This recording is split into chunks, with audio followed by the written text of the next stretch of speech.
இந்த பணப்பேயான சாவித்திரி தாமரையும் என்ன பண்றாங்க, இந்த ஒரு 100 பவுன் நகைய வந்து ஒரு பொருட்டா நம்பாத அத தூக்கி ஓரமா கடாசுறாங்க. தங்கம் விக்கிற விலைக்கு அந்த லக்ஷ்மிய காலால உதைக்கிறாங்க. 1000 பவுன் நகை வரப்போதுமா?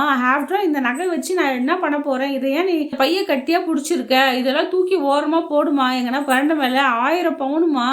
நான் பெரிய கோட்டீஸ்வரிம்மா அப்படின்னு சொல்றேன். அது மட்டும் இல்லாம இந்த நகையெல்லாம் நீ சீப்பான நகையெல்லாம் போடாதம்மா. காமேஷ் பிச்சர் சொல்லியிருக்காரு. அவர் வந்து துபாய்லேருந்து ஆர்டர் பண்ணி எனக்கு தங்க வைரத்தாலயே பூட்டுன்னு சொல்லியிருக்காரும்மா. எப்போ பொழுது விடியும்னு நினைக்கிறேன் நான் அவர கரம் பிடிக்கணும்னு சொல்லிட்டு அப்படின்னு பேசிட்டு இருக்காங்க. அதுக்குள்ள இவங்க பிளான் பண்றத பார்த்துட்டு சித்ராவும் ஈஸ்வரியும் என்ன பண்றாங்க, வாசல்லே படுத்துடுறாங்க. இங்க வந்து படுத்துட்டு இருக்கீங்கன்னு கேட்கவே புதுசா இருக்கு. இல்ல இல்ல அங்க ஒரே கொசு தொல்லையா இருக்கு, கெட்ட கனவெல்லாம் வருது எனக்கு, அதனால தான் இங்க படுக்கிறேன். என்னம்மா தப்பிச்சு போலான்னு பார்த்தா இவளுங்க வேற வழியிலே படுத்துருக்காளுங்க. என்ன பண்றது தெரியல, இவளுங்க மீறி நான் எப்படி வெளியே போறதுன்னு சொல்லிட்டு எப்படியோ பிளான் பண்ணி வெளியே போய் பார்க்குறாங்க. அந்த நேரத்தில் இவங்க தூங்காம அவங்களுக்கு முன்னாடி வந்து நிற்கிறாங்க. எங்கே தப்பிச்சு போய் பார்க்குறீங்க? அவள் ஏதோ சொல்லி சமாளிக்கிறா தாமரை.